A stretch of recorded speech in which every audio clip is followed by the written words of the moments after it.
SS. Glad you could make.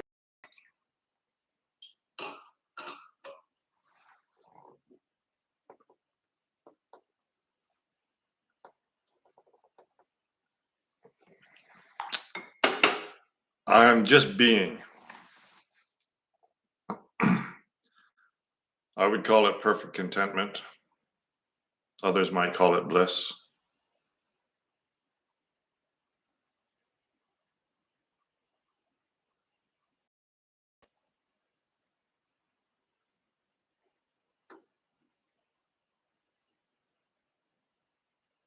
We're going to bliss the shit out of this, are we?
If people actually knew this experience,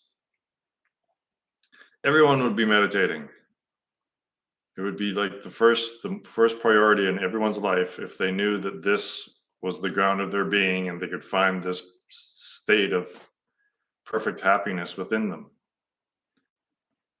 But for some reason, the message ain't getting out, and everyone just wants more stimulation.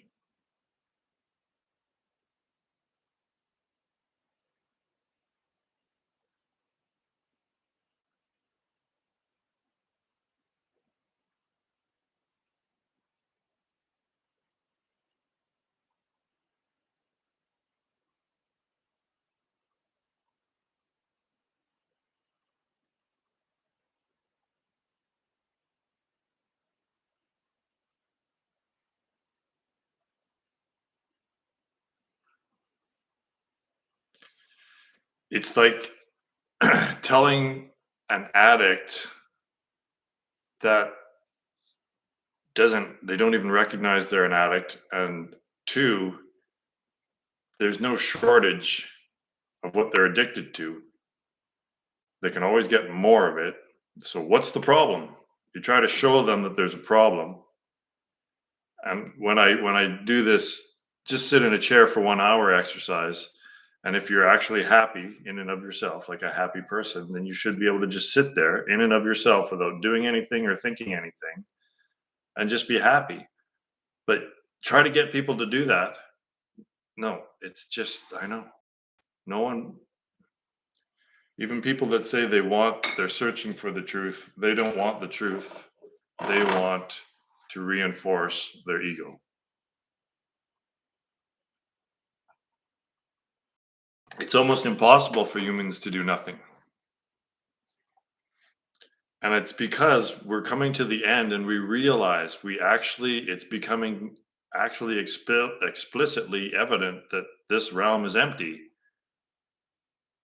So Maya's just stepping up the pace, right? Just fill every single second with a sound or a vision, a light or something, some sort of sensation. Or a thought or a sensation every single moment of every single day. Yeah. And it's just a shift of attention. Just a subtle shift of attention. That's all it is. It's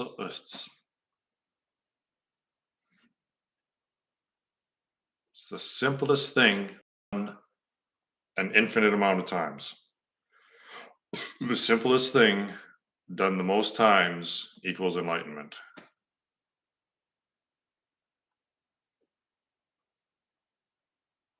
Yeah, Yeah.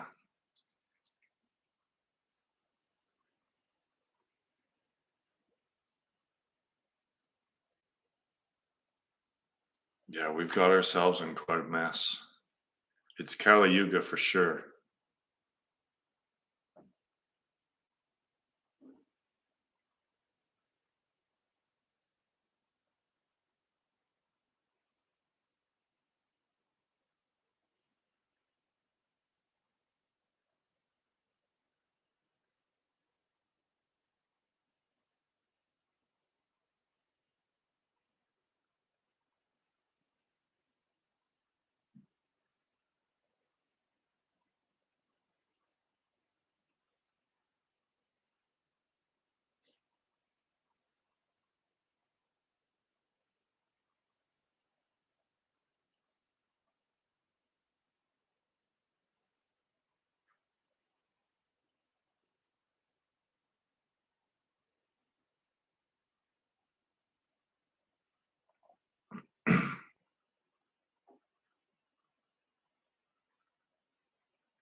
Maybe this one I'll get drunk and just go on a tirade.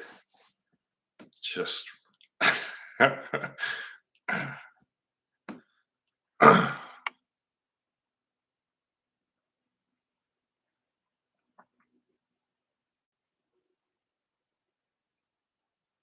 have to let go. Like I have to let go of this people who are talking about the fundamental things of reality and truth and reality,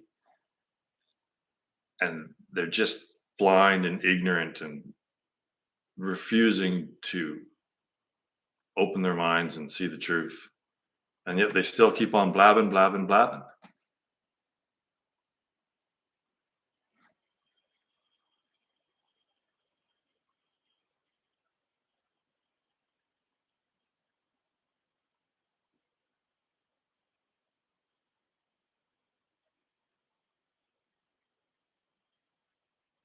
Especially these YouTubers who have these, mind body solution and the theories of everything, and all these ones that are trying to find that talk about fundamental reality and truth and reality and all this stuff.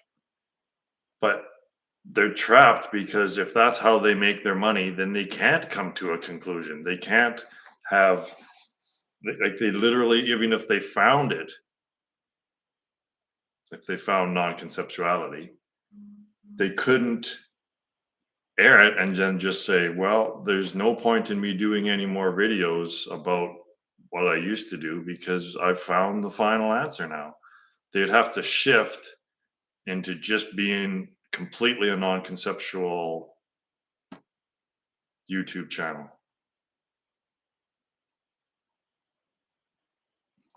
Psychotherapists, well, isn't that kind of like the blind leading the blind? Trying to fix thought with thought? You can't fix thought with thought, and thought is the problem. And yeah, same thing. They can't, they don't want their, they don't want to prescribe just meditation. They have to do stuff in order to get paid. So just a lot of blah, blah, blah. And a lot of that is just reinforcing the ego too. We'll talk about yourself and how you feel and your past and all this. Well, that just serves to reinforce your illusory identity. So it's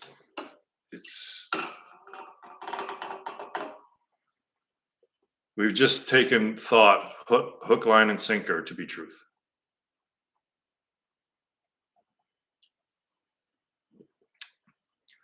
To me, all thought is the problem.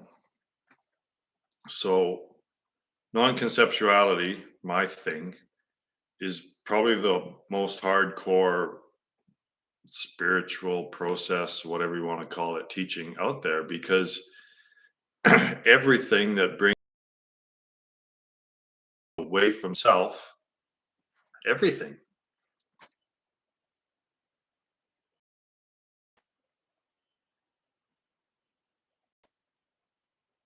So thoughts arise just like sounds arise, but you don't have to pay attention to them and you don't have to follow them. You don't, when you hear a sound, you don't follow every sound to find, you don't check, you don't try to find the source of every sound, or same with the thoughts. Like just ignore it. Let it arise and then pass like a bird chirping, and then just let it arise and pass, and eventually they'll all just slow down. But if you keep giving thoughts energy, well, they'll just keep kicking around.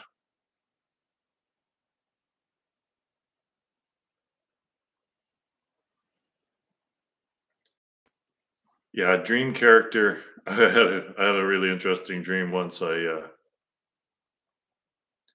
was in the this is when I was stacking railway ties, and we were in the back of a truck. Me and my boss. Then we were in the back of a truck, and it was moving too fast, and it was going to crash into a big row of railway ties, a stack of railway ties, and we flew out of the truck, and we actually levitated instead of crashing into the ties and getting really hurt. We levitated and then safely fell back down, came back down, and then I looked at him in the dream. My dream character look at the other dream character, and I was semi lucid because I thought, well, something's not right here. So I looked at him and I said, "Is this real?"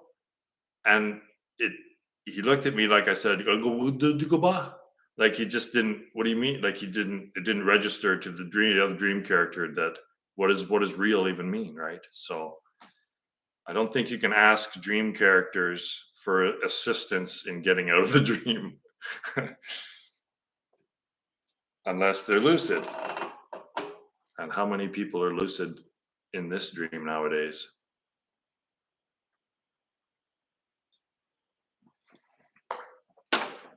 Now we're back to thought patterns, right? Like, yeah, a thought pattern obviously needs to be transcended because it keeps bringing up that diversion away from self, right? It always keeps popping up, right? Karma. There's usually everyone has one or two or three karmic cycles that are really sticky, and that's why they're here, is to break those karmic cycles, all of them.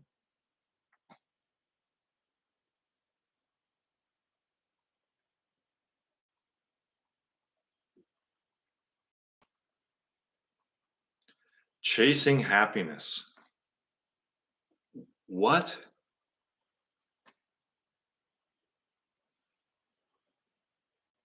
Yeah, well, those people are ignorant because obviously, if you're meditating and you're transcending thought, then that is exactly not focusing. Yeah, you're not focusing on the ego, but you're so focused on the real self. It,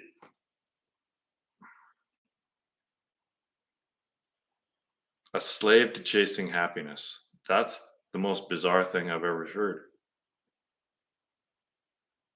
Of course, we're all chasing happiness, right? Isn't that?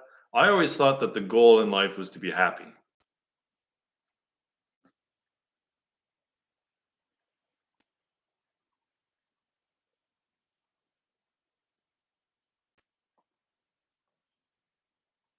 Most people are stuck in the hive mind, non thinking way of life.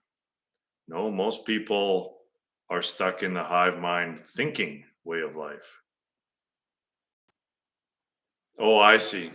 Is that, yeah, but everyone's blindly following thought. But yes, I understand that even even the ability to reason and to use thought as a tool to try to maybe transcend thought.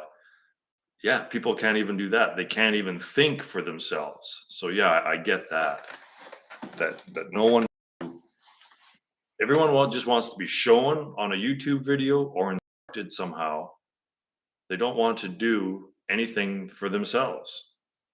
They just want to be told or shown it or take some sort of a pill and then everything's perfect. No, it requires actual work, I guess, attention to yourself.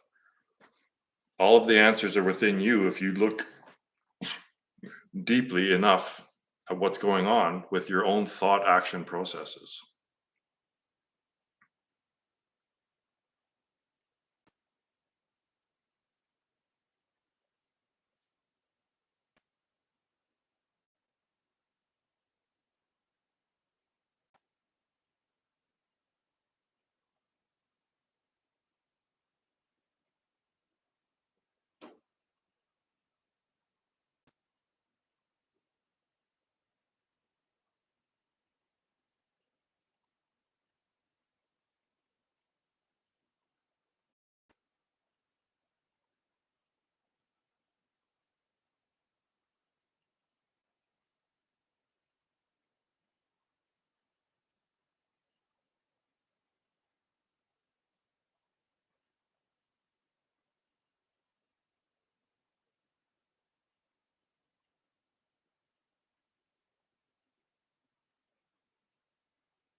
If you're sitting in a chair, just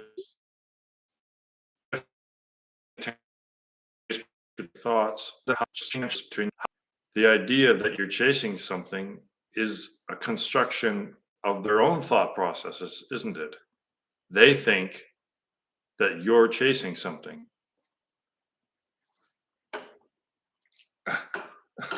How about developing a 5-year plan and going to school to get a degree in order to make a bunch of money, in order to go on vacations? And how's that being? How about that for being a slave to the system and chasing happiness?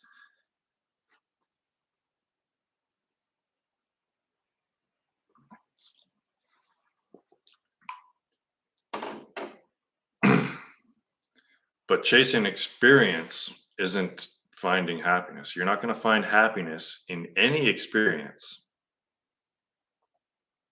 There may be a temporary high, but that whenever that becomes old, and so there's the law of diminishing returns, right? So that's one of these, I think, programming in the algorithm of this game that makes it so we won't get stuck, right? It's we won't ever like it so much that we just never go back to reality, to the self, which is basically nothing or dreamless sleep.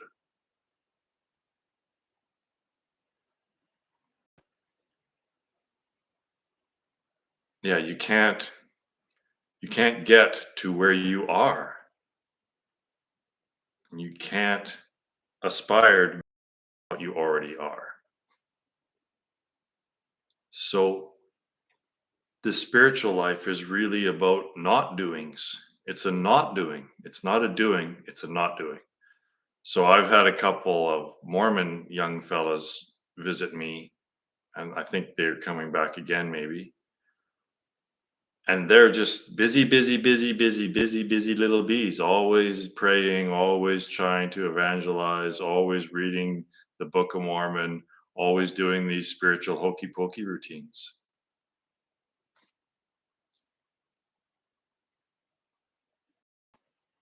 But it's a non-doing. This to get out of this trap that we're in. It's like the Chinese finger trap, right? If you just keep pulling, you just keep trying the same way, it's just going to get deeper and deeper and deeper. So somehow you have to do something different, and it's just not doing. Just stop moving and stop thinking. It's really that basic. Just just stop. Pull attention inward and ignore this, basically. Just freaking ignore this as best you can. This is the game.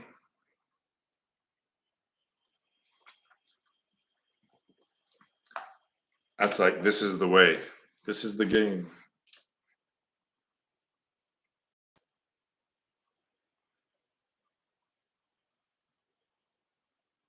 Yeah, you know. You obviously know they want their planet. Exactly.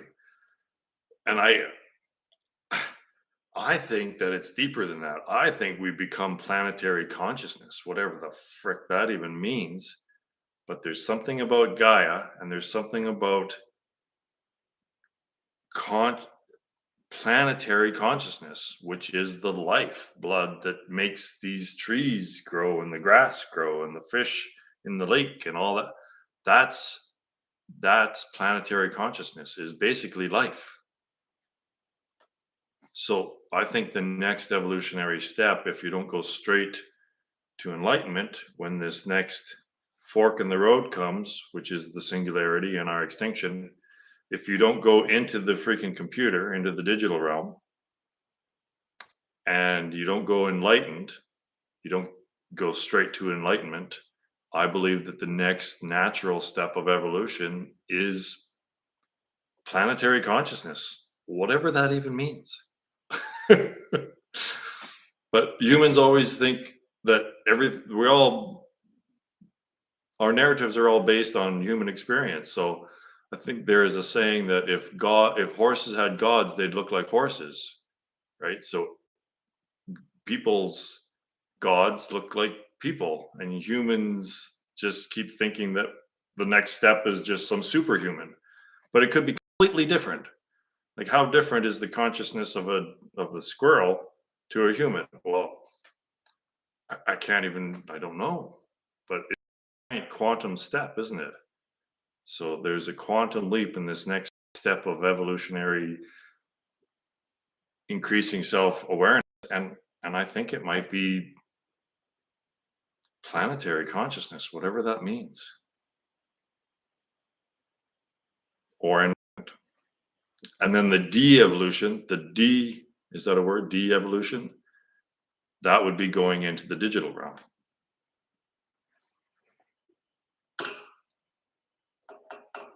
Devolving.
Excuse me.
Um, yeah, I've got, so yeah, it's a big part of my teaching. So there's the whole mind body duality problem. And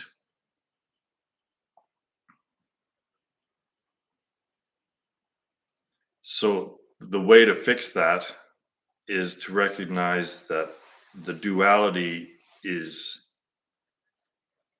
not other thans, as in thing, nothing is the lack or the opposite of a thing. Like, it's in order for nothing to exist, thing has to go away, right? A thing. Like, it's in order for nothing to exist, thing has to go away, right? That's, there has to, so that fundamental model that the English language presents is thing and nothing and anything and something, right? Thing. So there's the thing, the fundamental constituent of reality, and then whatever isn't that is just delegated as nothing, right? A lack or a void. So that's the current model by which all of the English speaking people operate on, is dualistic and antagonistic. Thing and nothing are not friends. The one needs to not exist for the other to exist. So what reality is, though, the better fundamental model of reality is the state of superposition, which is what Taoism is, and the yin and the yang. They're other ofs, not other than, right? Yin is not the lack of yang, right? Which is nothing is the lack of thing. So the thing nothing model is completely wrong. And it's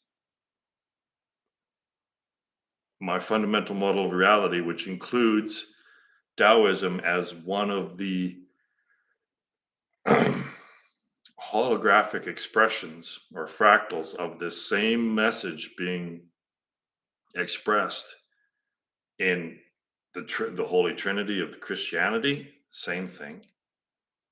Taoism, uh, past, present, future, past, presence, future, body, spirit, mind. Um, it's the state of superposition. But here's the crux of the matter: is that the state of superposition is the reality, but that's the nothing. So in that, those triune systems, zero, positive, and negative is also one of these. It's an expression of the same thing, right? It's just being expressed over and over and over. So, but the zero is not the nothing. The zero is the state of superposition of the positive and the negative, right? Positive numbers or negative numbers or electromagnetism, I know the positive and the negative. So,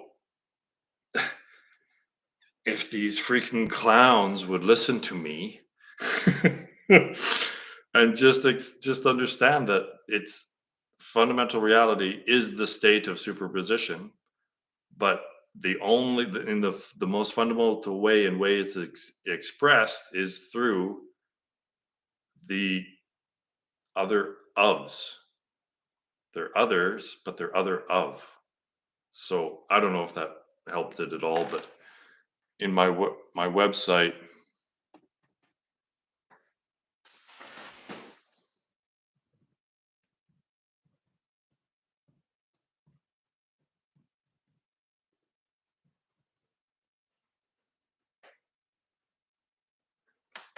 Roy typed slow. So in that link, there's something called the fundamental model of reality. And that's what I was just trying to describe through my mumbling and fumbling. I'm a better writer than I'm a speaker.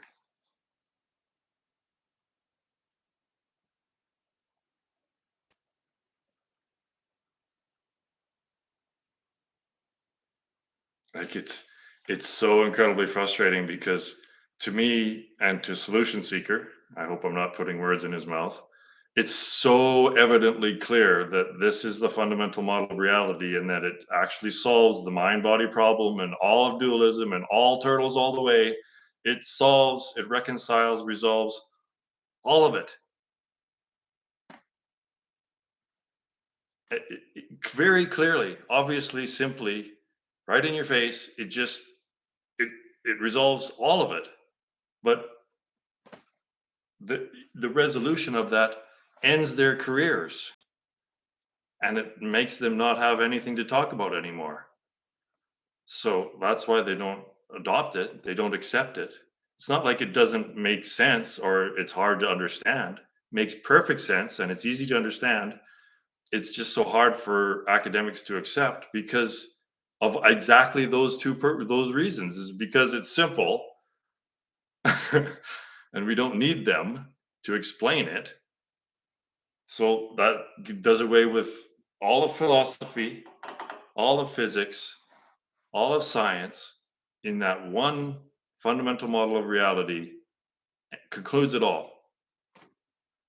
And this is why if I had hair, I'd be pulling it out because I just don't understand how they can't see it. Well, I do. I do understand how they don't see it.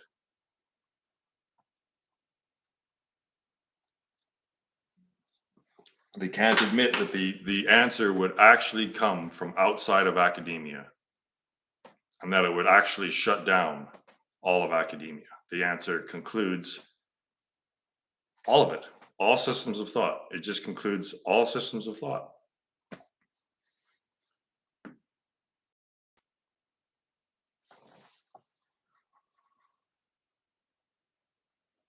I'm not being hyperbolic.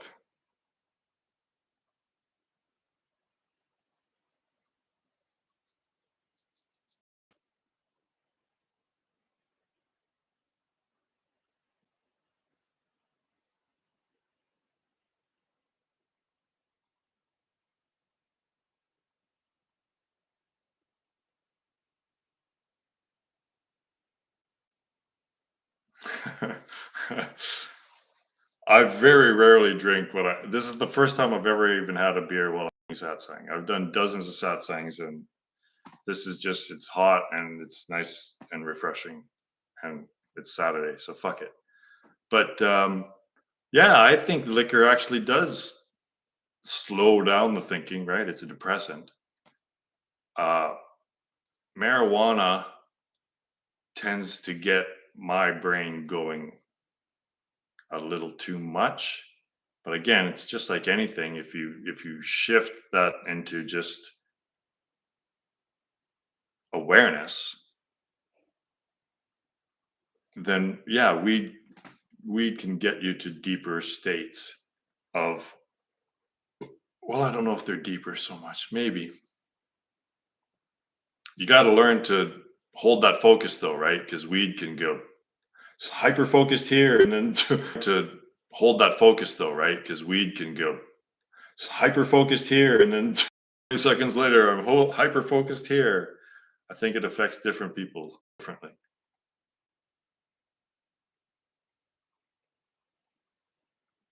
Yeah, solution seeker gets this. He gets this, I think, better than anyone else other than me.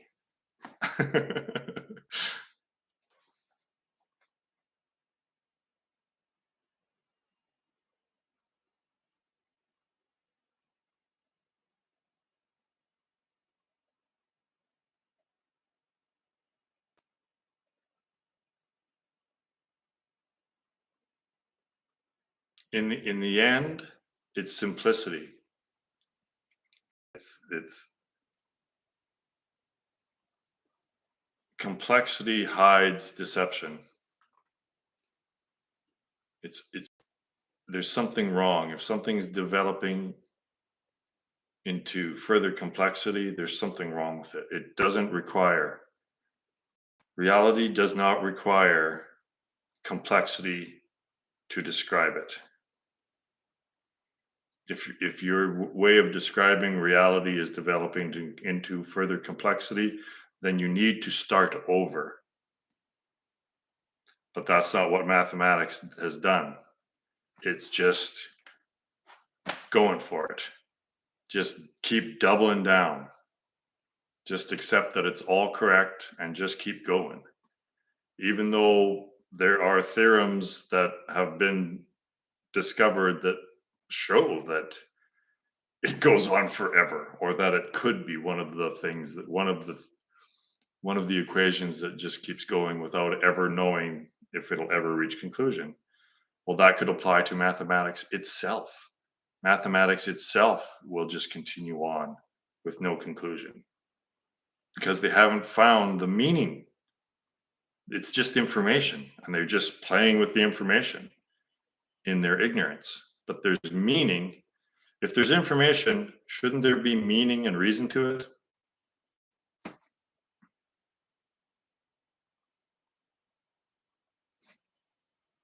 And once you find that meaning, then you don't have to mess with it anymore, because like Solution Seeker says, once it's seen, you're done.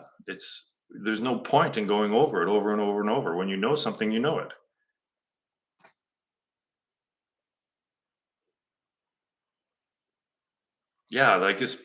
Well, it's infinite because it's a linear expression of a cyclical cycle, a cyclical system. So a cycle just keeps going forever, doesn't it? And that's what the number system is. It's a linear expression of a cyclical process. That's what the number system is. And that is the meaning and the reason for it. The meaning of it is that it's an expression of the cycle of samsara. And not mathematicians not understanding that, not seeing the meaning of the numbers, well, they're just blindly going on, messing with the information, trying to find out what it means. They don't even know it, but that's what they're trying to do. They're trying to find out what the numbers mean. They're trying to interpret the message that's already been interpreted. It's been done. Luckily, I have another beer close by.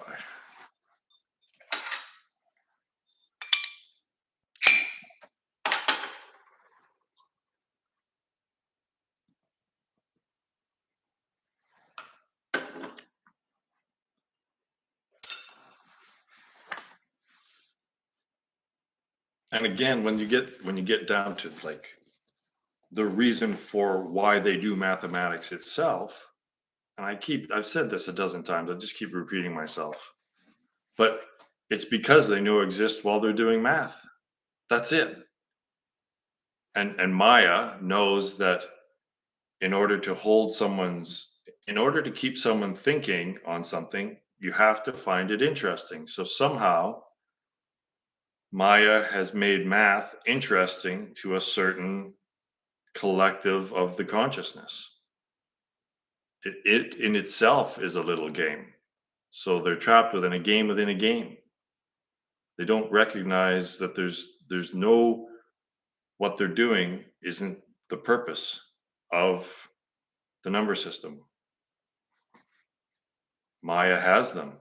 They're so interested in this little game of mathematics that they're totally oblivious to self. And that is their relative form of existence. I think, therefore I am, right? That's why they do math. And they don't even know why they do math. But that's why. Because they know they exist while they're mathing.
I'm not sure if there's much new stuff left. I think the potential for knowledge within this realm has pretty much reached its conclusion. And that's why everything's so redundant now.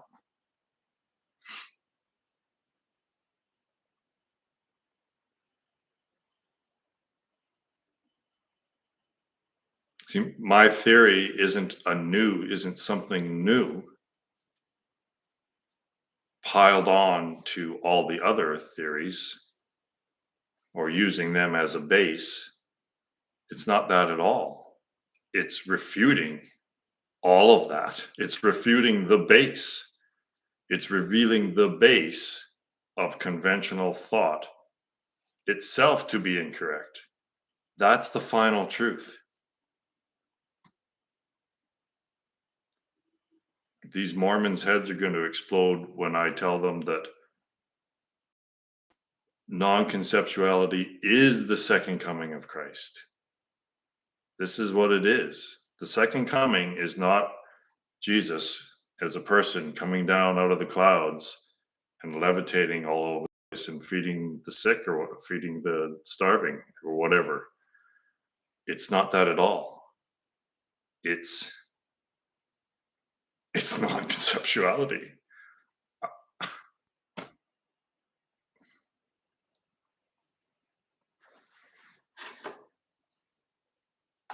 Everything that is false and taken to be true is revealed as such in the end.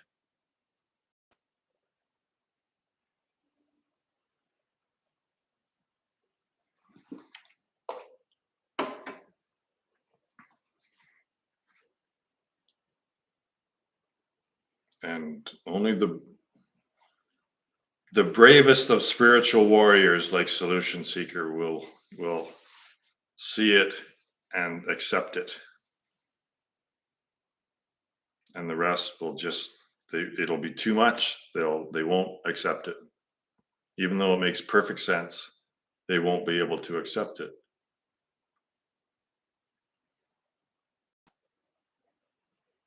Everything that they've done in their lives to build up their identity and their ego will be destroyed, and not many people can deal with that.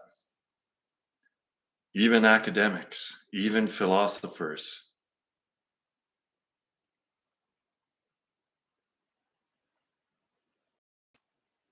Especially philosophers. What a bunch of arrogant dickheads.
the irony of these two Mormon kids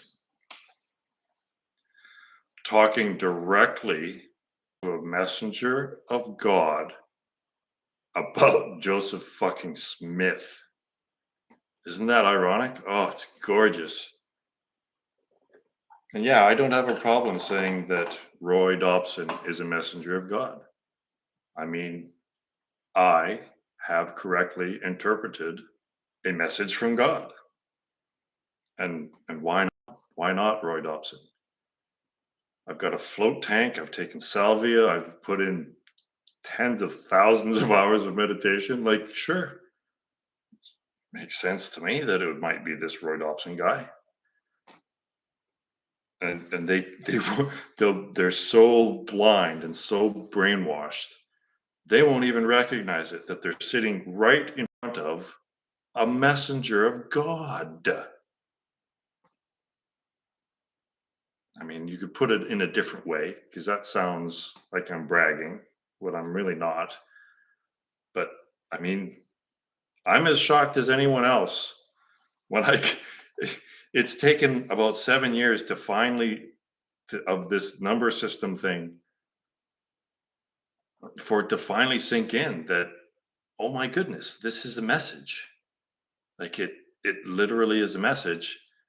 And when I figured out that it resolves the philosophical dilemma of whether mathematics is discovered or invented, well, the resolution to that problem arises naturally from my theory. When I realized that, that was one of the biggest of my entire spiritual journey, because it is a message that's been found but misinterpreted fulfills the criteria of being discovered and created, because a message is designed for it to be discovered, which is the number system, and we've discovered it, but we've incorrectly interpreted it, and that's mathematics. Oh, I know solution seekers heard this a dozen times, but it's just so relevant. Like, and I've presented this to mathematicians and philosophers with no response, not even enough interest in it to respond to me.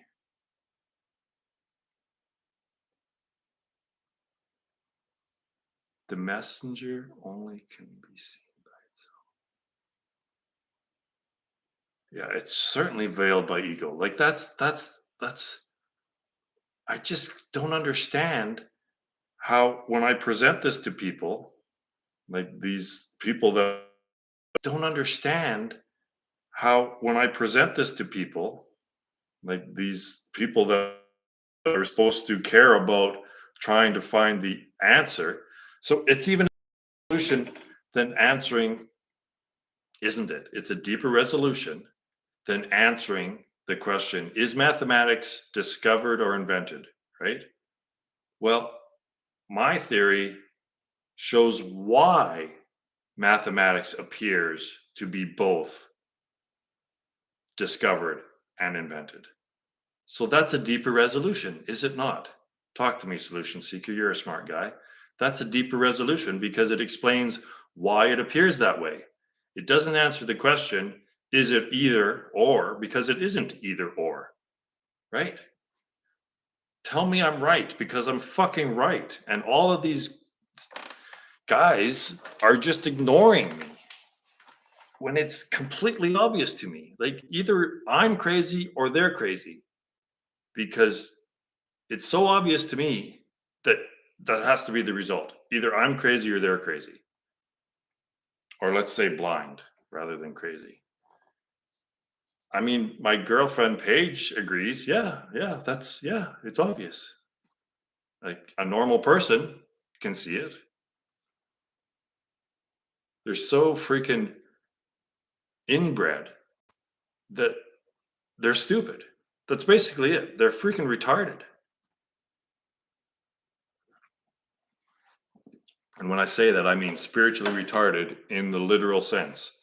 their spiritual growth has been stagnant and stopped because of their inbreeding.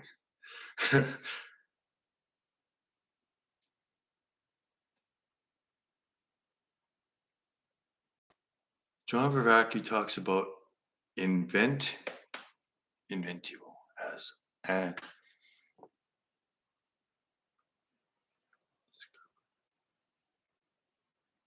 so what I'm talking about one of these that phrase, that word, inventio? I've had some back and forth with John Vervaeke very shortly over Twitter, and I asked him some very pertinent questions, and he just graciously stopped and talking to me. I've asked him why, if he's what's the conclusion then? All of these philosophers that are highly looked upon and followed by a lot of people, if they know so much, what is the conclusion? No one will ever give you a conclusion except non-conceptuality and Ramana Maharshi. But that conclusion concludes everything. So that's where people just drop out, can't do it. It's okay to talk about reality as long as reality still adheres to your construct of it, your worldview. Oh, I can't remember what I asked him. It was probably something about, well, what's your conclusion then? Like, what's the answer? Oh, here's my standard series of questions to ask these dudes is, all right, so you're claiming that you're wise, I think, or that you have some knowledge about the fundamental fundamental reality and truth and all that stuff. So to me, these are the really pertinent questions that need to be answered by your theory. One is, why are we here?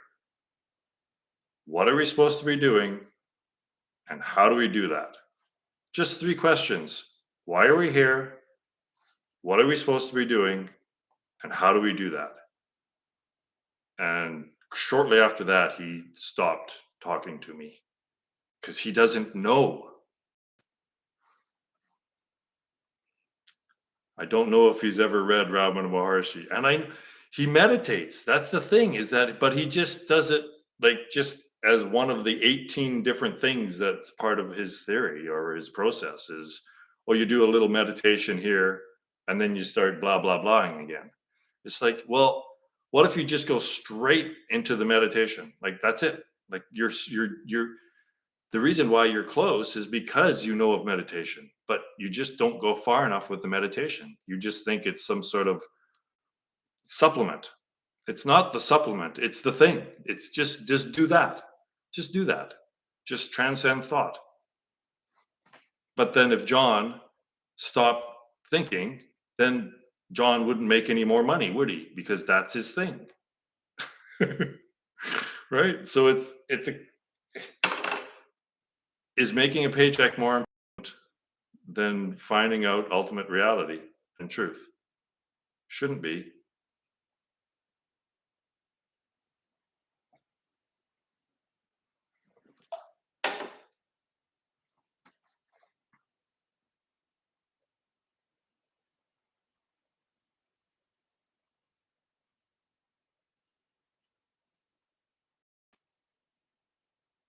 Yeah.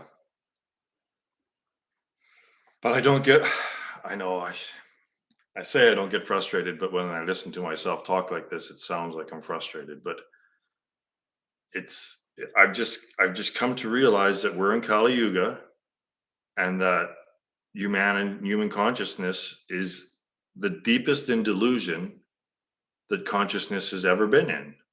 We're so, it's so ironic that we're so close and yet so far. In one way, we're just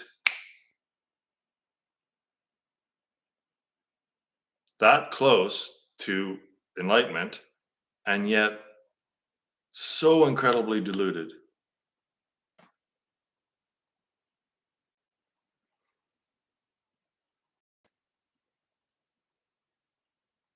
Yeah, exactly. That's what I mean by they're just inbred. They won't listen to anyone outside the system. I don't know who Andrew Tate is. What's his thing? You're laughing, so he must not be legit.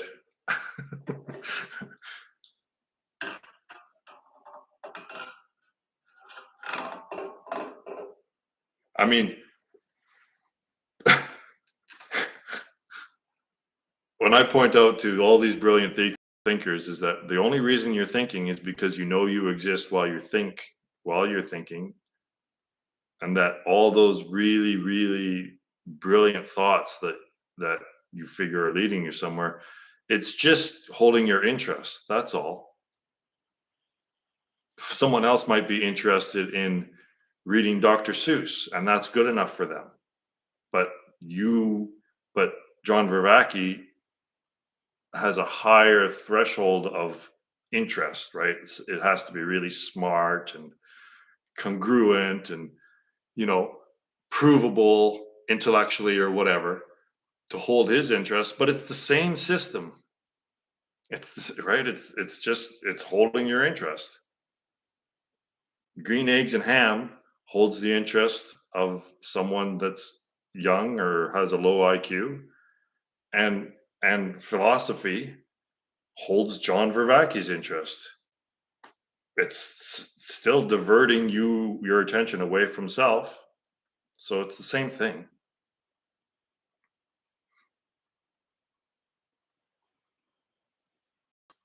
Yeah, well, I do. It's a perfect analogy that this is a video game. Like it's a very pertinent analogy for what's going on. Trading happiness for interest. Hey, you're taking my lines.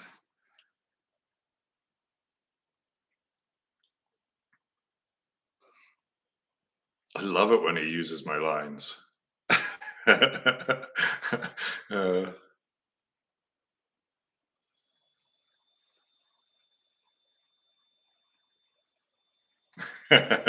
yeah, I'm on to you, man. That's good. I like it.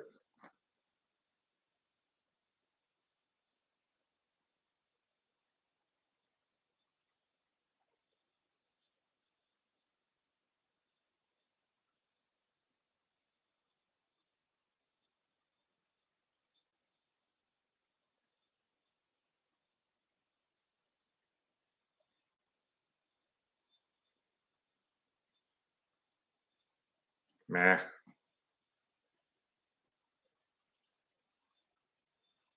Roy Dobson doesn't exist, so it doesn't fucking matter.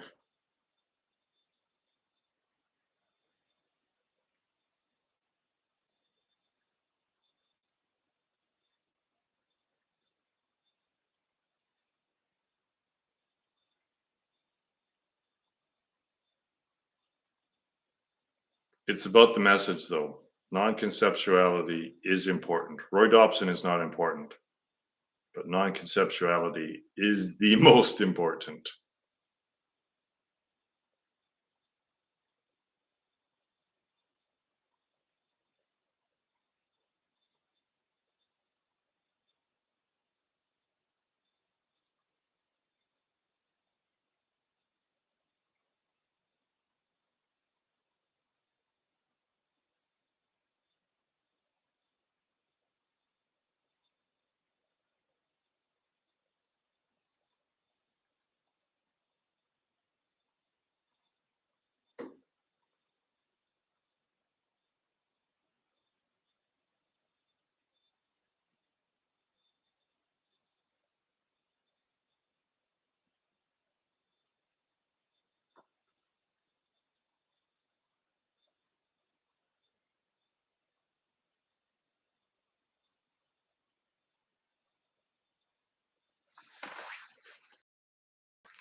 Thanks for dropping by. I always like it when you drop in. It's great. I should probably get going too. I've got to harvest all the wood that I need for winter before it gets to be winter. This house takes a lot of wood to heat it. All right, gang. Thanks for dropping in. This was a good one. I enjoyed it.